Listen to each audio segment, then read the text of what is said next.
Hello, Sweet Pea. Ito nga pala si Desire Sweet. Sweet Pea, gusto mo bang maging isang negosyante, entrepreneur, or business owner na isang nakagaya ko?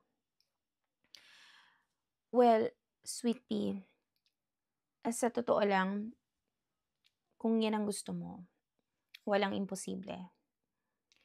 Pero ngayon pa lang, i-assess mo ang sarili mo kung meron kang kakayahan na mag-take ng risk at posibleng mag-fail at malugi sa mga ginagawa mo. Ako nga pala si Desire Sweet.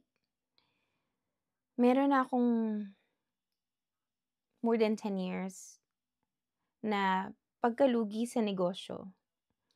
And ever since I was 8 years old, I've already been trying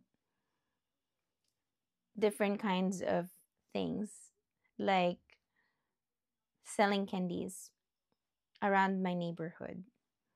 Believe it or not, the candies that we were selling was from the tree basically right next to our house, which is right in front of our neighbor's house.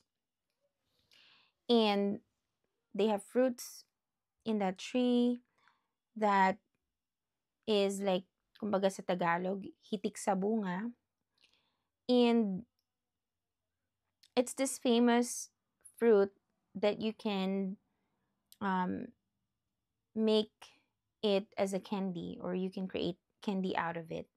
You just have to add sugar or brown sugar in it, and it'll turn out to be this sour and sweet candy, which is very, very famous um, for young kids back then, and maybe up until now dyan sa Pilipinas.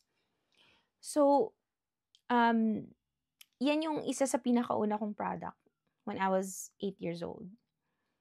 And marami pa akong naging product, at yung mga kasama kong nagtitinda ng iba't ibang, candy is mga kapitbahay at kalaro ko lang.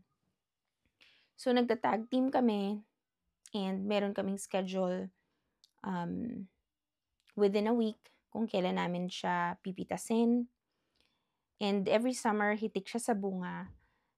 It's basically a free supply of, fruits from that tree. And all we have to do is